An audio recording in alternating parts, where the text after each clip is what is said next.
damuwa da ke na so Maryama mai rayuwa.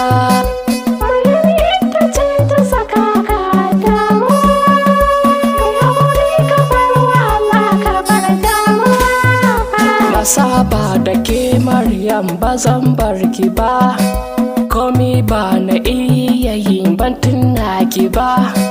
Ke kika ce rayuwa ba za ki in bani ba, shi ya sa shi kan raba kai ban manta ki ba.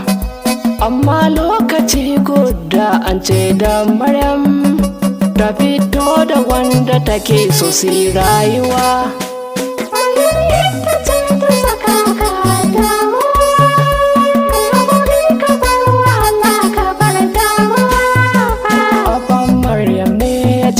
Maryam ta fito da wanda Maryam take so shi zai fito, auren nan da shi za a yi fito. Maryam fito, in kunya kike gabiro ta kada rubuto, amma Maryam ta yi rubutun a gaskiya.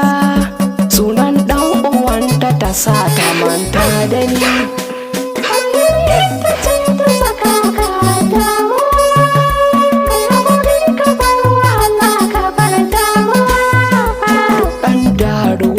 Da kai lallai zai jike, ina ji ina gani zama rabe da ke.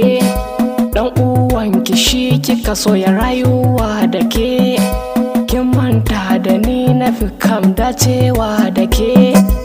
Amma kika zaɓi auren zumunci Maryam, kin nuna ba ki san auren soyayya da ni.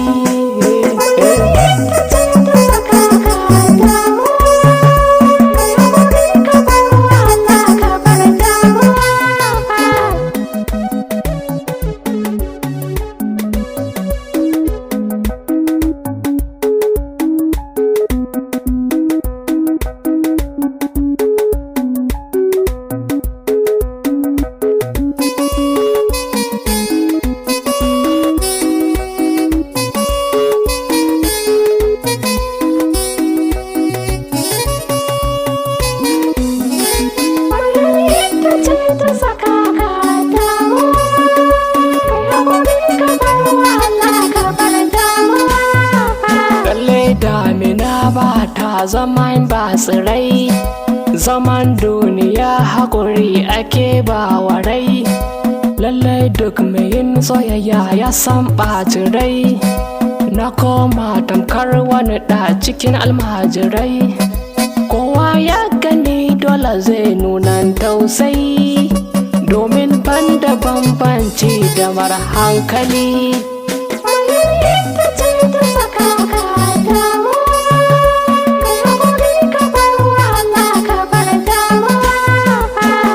Bar gidan su Maryam kuka kawai nake, tamkar jinjirin da aka bar shi a ƙarsake. Ba mahaifiyar da za ta gani ta ɗauke, wai dama ashe haka rayuwar duniya take. Ina ma a ce bani a cikin duniya, to da babu ni babu sawa rai damuwa.